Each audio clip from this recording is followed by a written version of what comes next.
When we are graphing linear inequalities, the linear inequality represents an entire region of solutions rather than just solutions on the line. The first thing you do when graphing a linear inequality is pretend that the inequality is an equation and graph the boundary line. We're going to start with this top example on the right since it's the most straightforward. Slope-intercept form is the easiest here. Okay, so we're going to pretend that this is y equals 3x minus 2 and graph like usual. So y-intercept of negative 2 and then up 3, 1, 2, 3 over 1. Rise of 1, 2, 3, run of 1, 1, 2, 3 over 1, practicing going the other direction. Now before we draw the line, we have to remember that we aren't actually graphing the equation, we are graphing an inequality. So we need to check, is our inequality a greater than or less than sign, as it is here, in which case we have a dashed line. Dashed. Oh my gosh.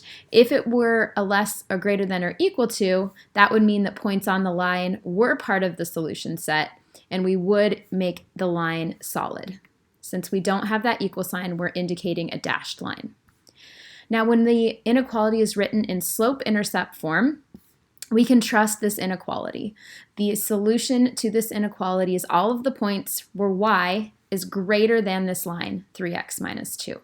So all the points where y, up and down y, is greater than 3x minus 2 are all of the points above the line. So you're going to shade the region above the line. When it's in slope-intercept form, if you can visualize that above, you can just go ahead and shade it. If that doesn't work for you, you can plug in a point and check to see if that point is in the solution set.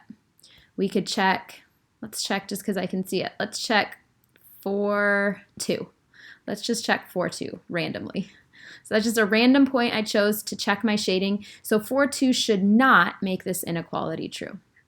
Is 2 greater than 3 times 4 minus 2? Is 2 greater than 12 minus 2? No. It is not.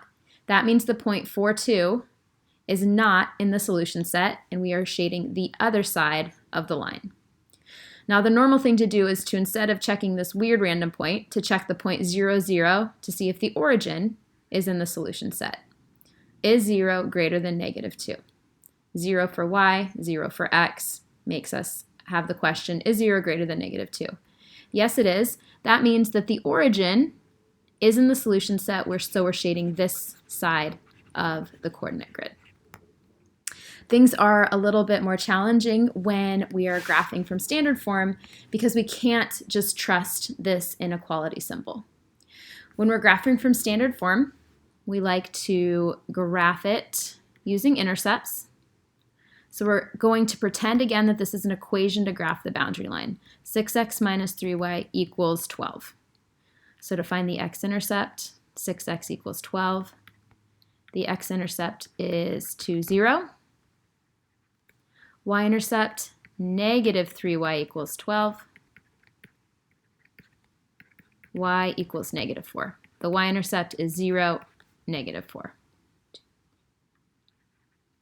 So again, we don't have an equality here. That means the points on this line are not part of the solution set, which is indicated by a dashed line. That's the equivalent of our open circle on our single variable inequalities. Now, to figure out the shading, we cannot just trust that we're shading above the line. The most common method for determining which side we should shade is to plug in the origin, 0, 0, 0 for x, 0 for y, because that gives us 0 on the left-hand side. We ask, is 0 greater than 12? No, 0 is not greater than 12. That means the origin is not within the shaded region, and we shade the other side. Another way to figure out the shading is to transform the standard form inequality into slope-intercept form. This is a little risky because students really tend to make mistakes with, well, negatives. So we subtracted 6x from both sides. We divided each of the terms by negative 3. And now this shows us why we're not shading above, because when we transform, we divided by negative 3, so we have to flip that inequality, which gives us y is less than, so below the line, 2x minus 4. So y-intercept of negative 4 up 2 over 1.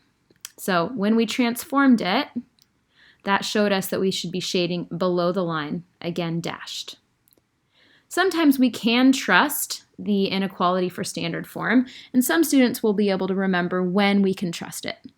So when we have a positive coefficient here, I could have graphed already from the intercepts, x-intercept of 6, y-intercept of 3. Solid line, oh gosh, solid line, because now we finally have that equality. So points on the line do satisfy this inequality. For example, what's a point on this line? 2, 2.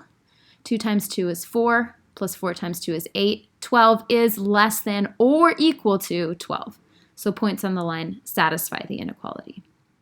So what I was saying is that when we have a positive coefficient here, we can actually trust that we are shading below. That's because when we transform, subtract 2x from both sides, divide by 4, my transformed slope-intercept inequality does not involve flipping the inequality symbol because we did not divide by a negative. So when this coefficient is positive, you can trust we are shading below. When the coefficient in front of the y term is negative, we're going to have to flip it. In this case, even though it says greater than, we shade below. So what about this one? What would happen? Negative, when we transformed, we would be flipping the inequality. So we know once we graph this line, what will this line look like? It'll be x-intercept of 4, y of negative 5. So instead of shading below, we're going to shade above.